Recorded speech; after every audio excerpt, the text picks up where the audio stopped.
Hi, my name is Mickey. I'm Mickey on CPAN, that's my pause ID as well. I work for, well, I won't use this. I work for Booking.com.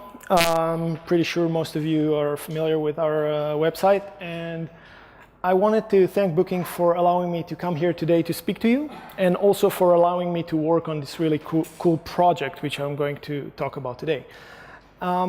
So just in case you're wondering, we are still looking for talented, good people, and we do not discriminate in any way. So if you are interested, if you think you are good, and well, just reach out to me or my colleagues during this conference, and we'll be glad to help you finding your new career.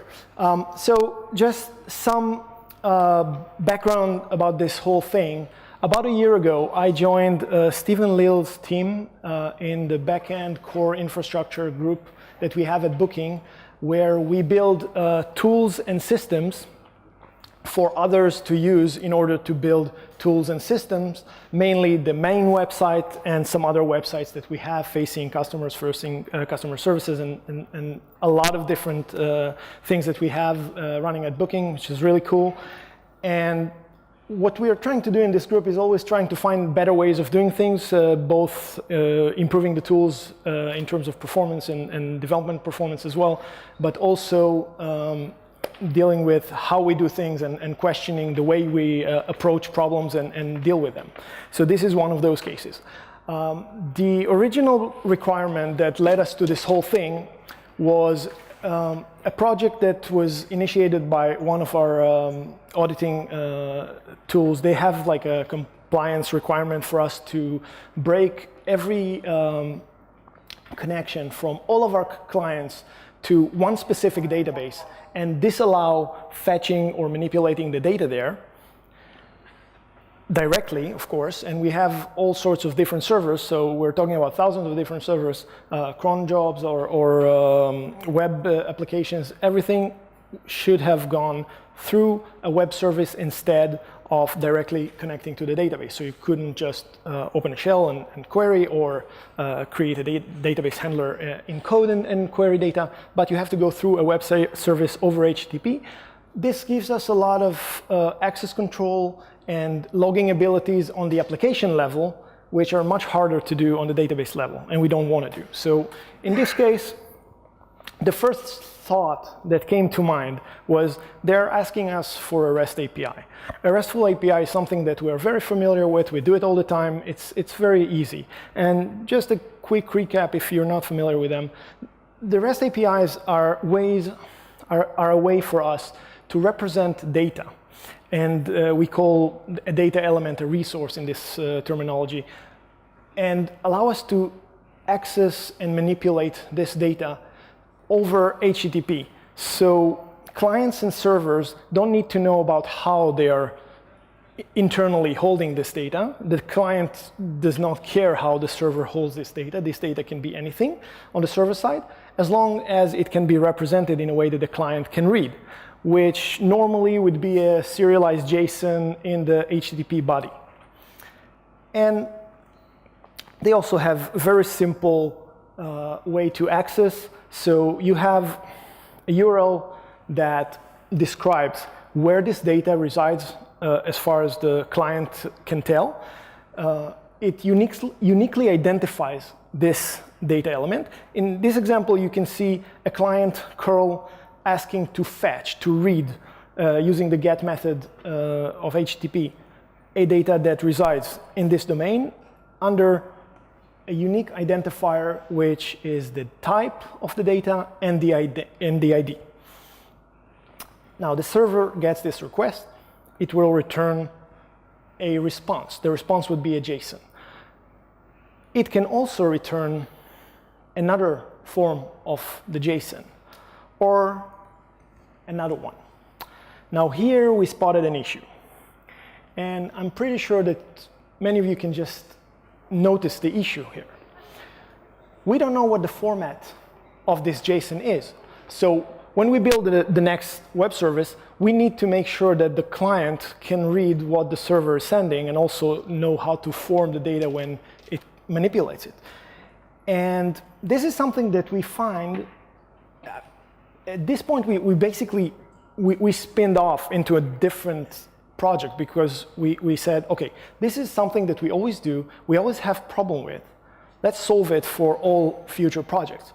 And we said, look, we're spending a lot of time talking about how we are pairing those servers and those clients. So for every project, we have to build a specific client that know how to speak to a specific server.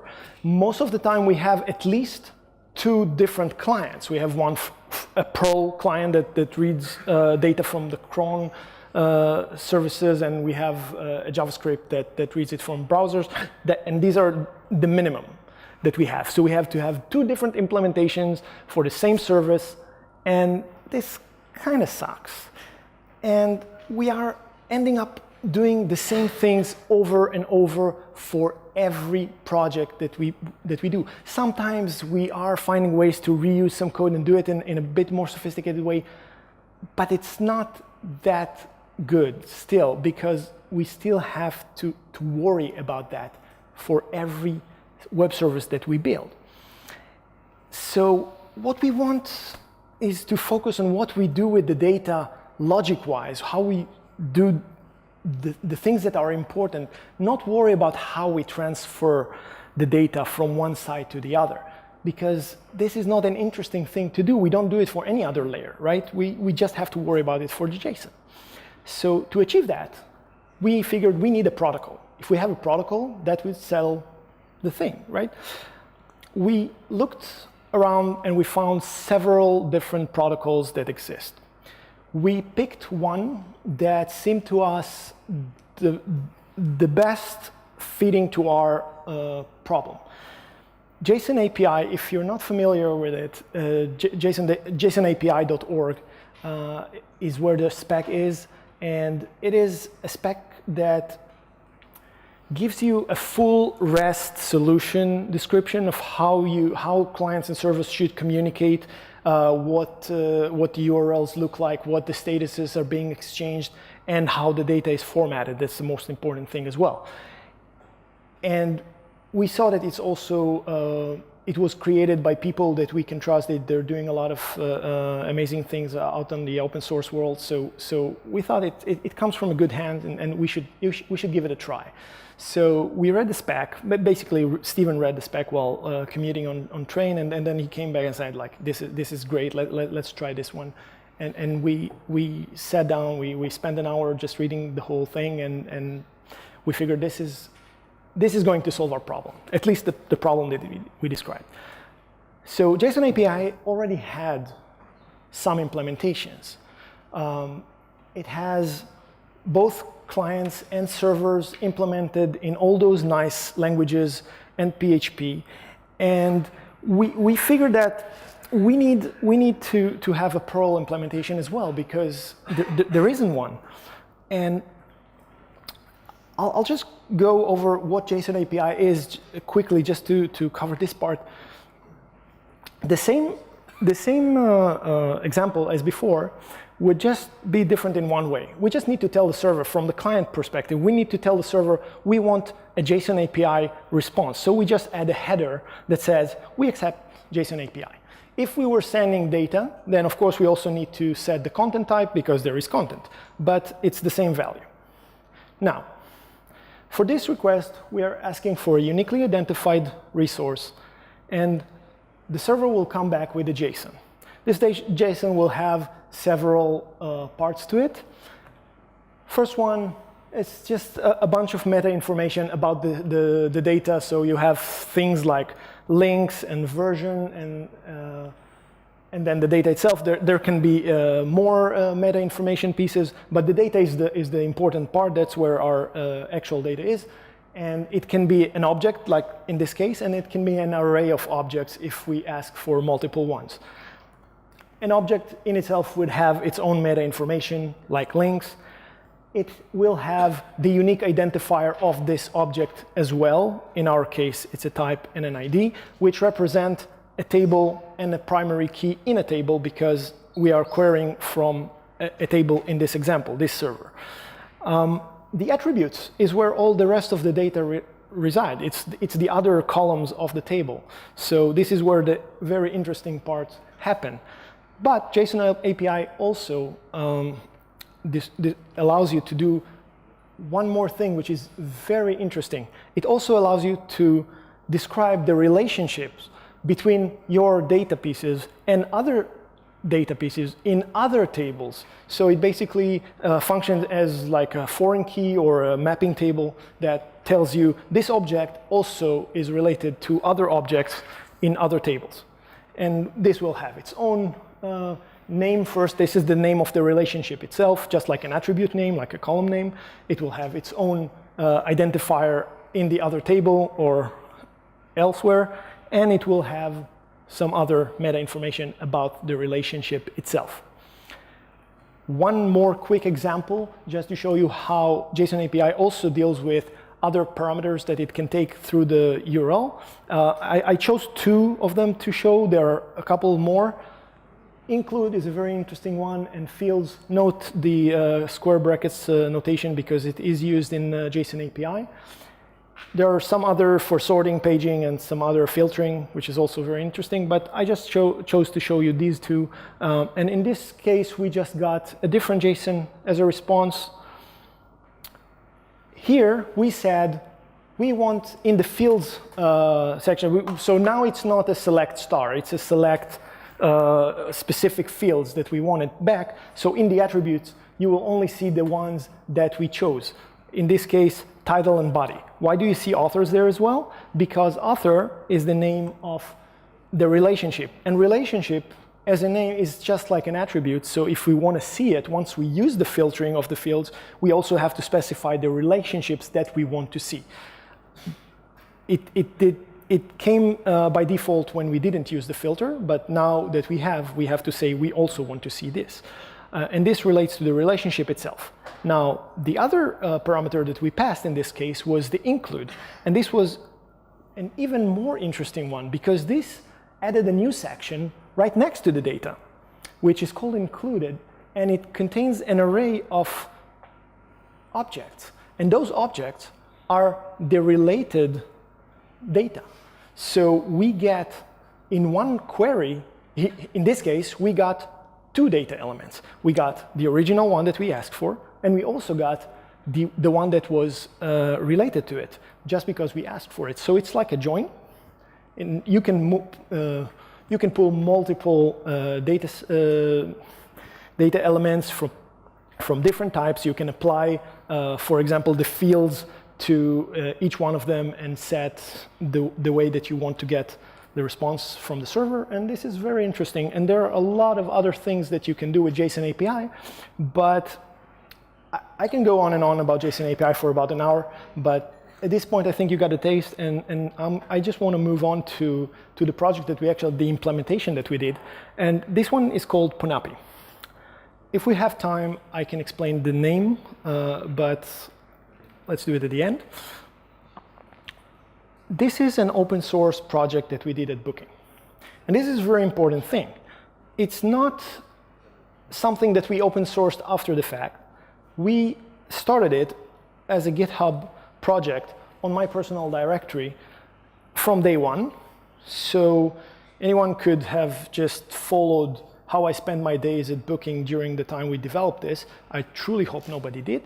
But you can go to the GitHub directory and see everything, all the code, all the commits, issues, pull requests, everything, and you can also participate, and I do encourage you to do that. We have it released on CPAN. We currently have 3 separate distributions on CPAN. One of them is for a server, a JSON API server. It's called PONAPI server. We have a client, something I will mention in a bit. And we have a new, the latest addition was a separation of JSON API document building as a tool set. We split it off out of the server distribution into its own thing. So anyone who wants to create valid JSON API documents but don't want to use our server can still do it using just the tool set. And it will help you build some documents. In this case, you will have to know the spec a bit more, but if you are building something like that, you probably will. So that's not an issue. And of course, now PONAPI is also listed on the JSON API website as the Perl implementation. It's the only one currently, and even if there are more, it will always be the first and the best there. And server, very easy, just install it. It's a Plack-based service, very easy to use. You just run. We also give you the PSGI, basic PSGI that you will need. I'll show you in a bit. You can just mount it and run it. It will work, not out of the box, but this will work once you configure it. The one configuration that you need to do is tell it how to access your data, because this is the one thing that you would want. So for that, we provided a small tool. It's a command line tool. It's called PONAPI, all lower caps. It gives you, aside from the very extensive manual, which Brian Fraser Hagmeyer did a very amazing work compiling for us. And if you run the manual from here, it will do the Perl doc for you. There are two things that I want to show. One is demo, and the other one is gen. Right out of the box, you can play with the demo. It's a really fun thing to do. What it will do, it will create a SQLite database, fill it with data, and fire up the server for you. And of course, at this point, you can start querying it. But we can also make that thing in your life easier. If you just run the demo with a -q, it will randomly generate a query for you. It will just generate parameters and everything and fire the query for you, give you back the result, which will be something like that. So you'll see what you got. This is all real-time data. This is the request that was sent. This is the response that we got. And of course, the JSON. You can suppress the rest if you just want a JSON. You can also do that. And this is something really fun to play with. Every time you run it, you'll just get something new. And this is really cool. The more important one is the generator. The generator will build a directory of like a working environment for you. So this is naturally a mandatory field. The directory that will be built will contain a default configuration file, a default PSGI file, and just in case you ask for also the path and a skeleton for the data handling module.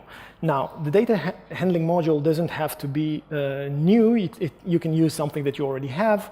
It just needs to be loadable. So as long as we can that we can load this module and call new on it, that's all we need.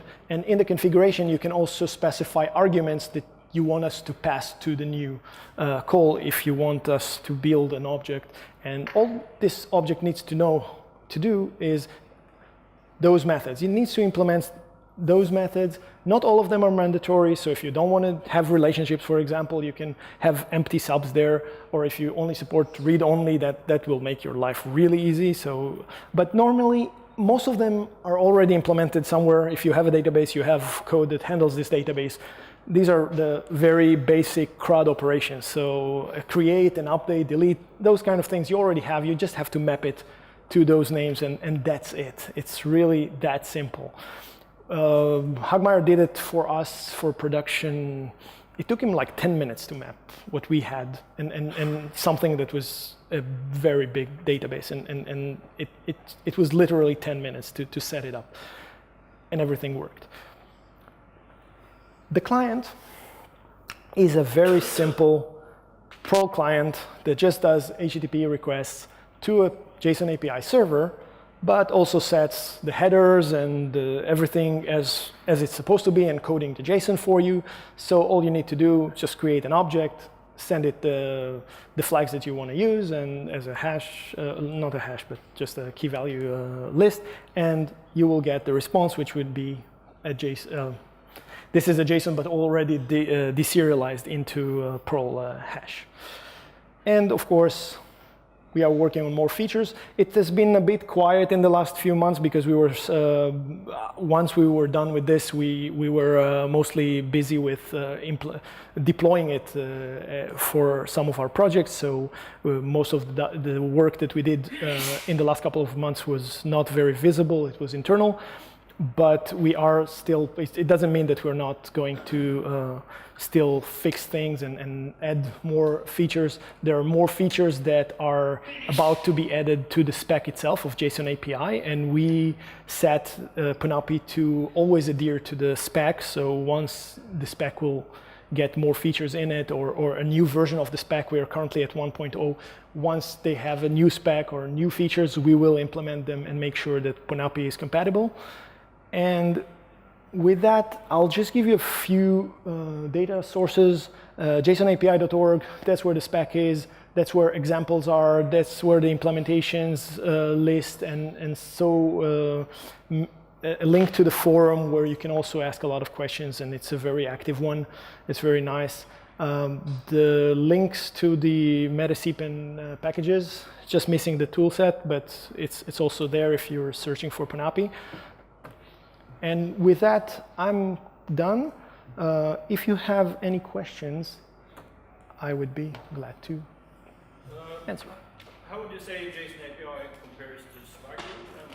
If you're already using Swagger as the point of touch? I haven't really dug into Swagger before, so I cannot really compare the two. I know there are some different specs out there that try to solve the same problem. The last one I was compared with was JSON Schema, but that doesn't compare with full REST API solution. So I cannot really answer this question, but if it handles deciding or basically telling you how clients and servers should communicate, what headers should be passed and what the query parameters look like, which features are supported, and how the JSON is formatted, this is what you get with JSON API. I'm not sure about the others. But I heard that it really resembles some other specs that are out there. And I know for a fact that at least this one comes from people who know how to write code. So I'm not saying any other spec, of course, everything is good, but at least this one we started with knowing this is coming from very good hands.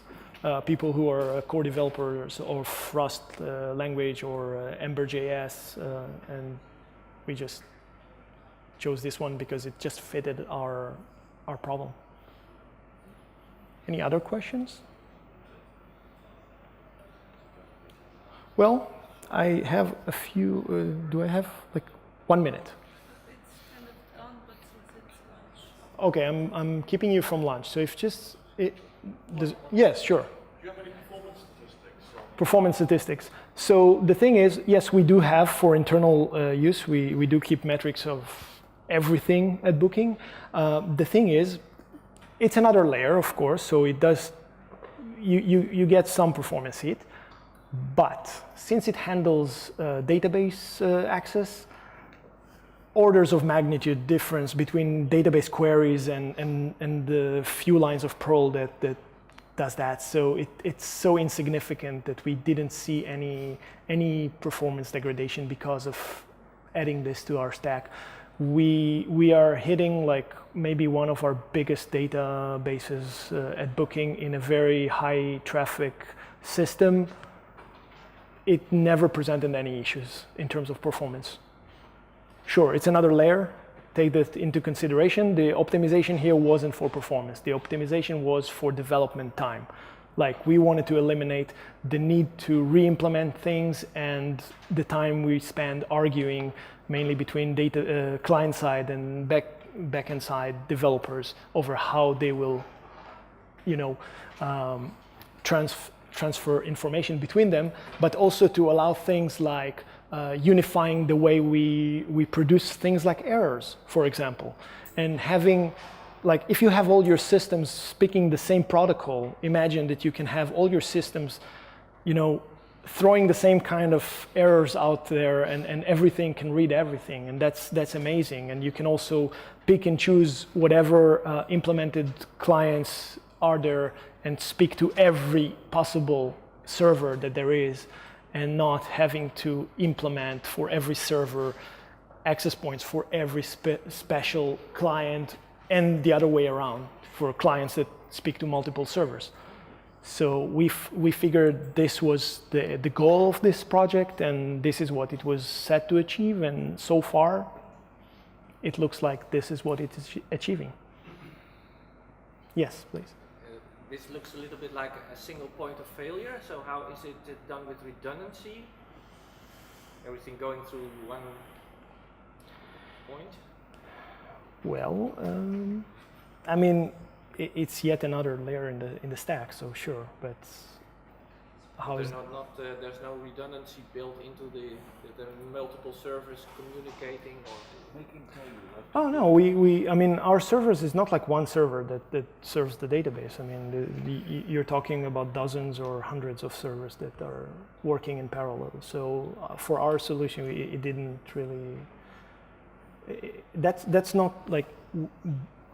PONAPI is at a layer that doesn't deal with how you do the parallelization of requests and that part. It just handles how you parse the data and how you parse the data, like deserializing and serializing the data, coming in and out, and making sure that everything is valid according to the language, the protocol.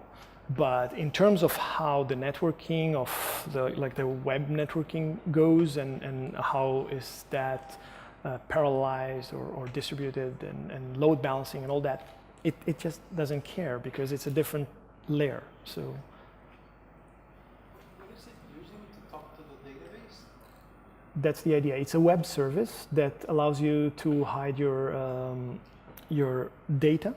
Doesn't have to be a database, but your data behind it, and allow access through a web service, just like any REST API. Yeah. Do you provide any connectors for databases? We don't, because every implementation can be very different. So, I mean, I don't know how your data looks like. We have internally built a connector to class DBI, because that's what our stack was using. We're thinking about releasing it as a separate plugin, so you can use it if you want. You can reuse our plugin, but and we have well, DBIX, of course, we also think about as the next thing to do, but well, unfortunately, I don't have enough experience with it to do it myself, but I was looking for volunteers. There was someone that opened an issue on the GitHub channel and kind of was volunteered to do it, but I never heard back. So at some point, I'll just have to dig into it and do that. I realize that this is the most important thing to add, but other than that, like, I mean, if your data is a CSV or whatever at the back end, you can set whatever you want. As long as you implement those methods that I showed as the interface to your object can do whatever you want. It's up to you. For now, it's up to us. And It is your data. I mean, I cannot know how your data is laid out, right? I mean, it's really up to you to make the connections of relationships and doing the fetching and manipulating of the data. You cannot avoid that. Well, so I think we're totally out of time. And again, if this made you interested in coming and working on really cool projects at Booking.com, just reach out to me or my colleagues afterwards. We are here throughout the conference. And thank you very, very much for your time.